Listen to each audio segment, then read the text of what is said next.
This was declared as treasure back in 2010. As you can see, it's a gold mount of some description. The top end has suffered a bit of damage, so it's lived in this plastic box since I got it back from the museum. As you can see, it's got 2010 T562 treasure case, and as you can see, it's been 6 years. It was the first gold object I found, and it's lived in this box ever since, but it was the first gold object I found with the Gold Max power, and so I couldn't believe it when I found it. I'd been over that field before, and I found these other objects I just showed you, and I'm getting to have a closer look at him. There we are.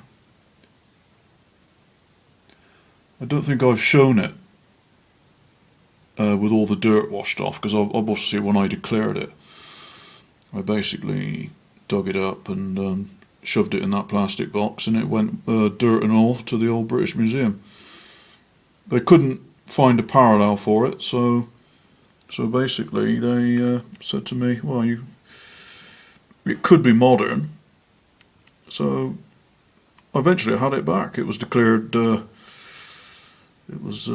not treasure, so I got to have it back, which was a good thing really, because as you can see, it's a very nice find. As I say, it's a bit fragile, and I tend to keep it in the box, but the top is very blank on the back, but see, it's obviously had a bit of prang at some point.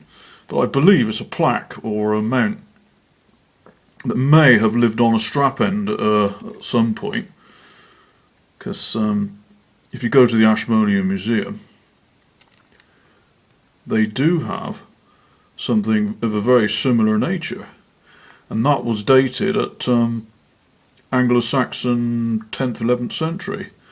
And also in the Treasure Hunting magazine, I did find a ring with similar decoration, with the pellets and the interlace in there. It's typical late Anglo-Saxon, or indeed it could be even Anglo-Scandinavian.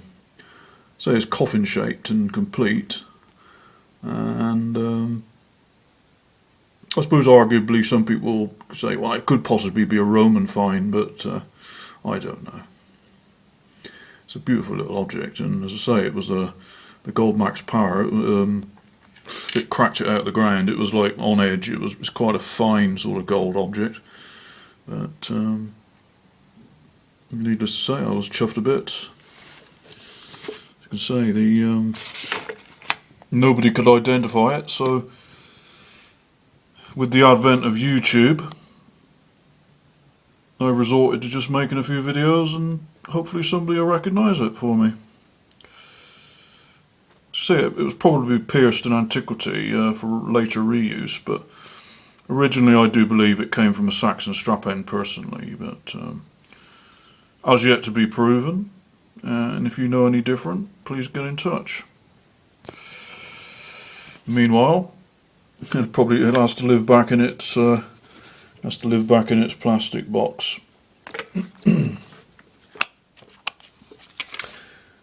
Thank you for watching.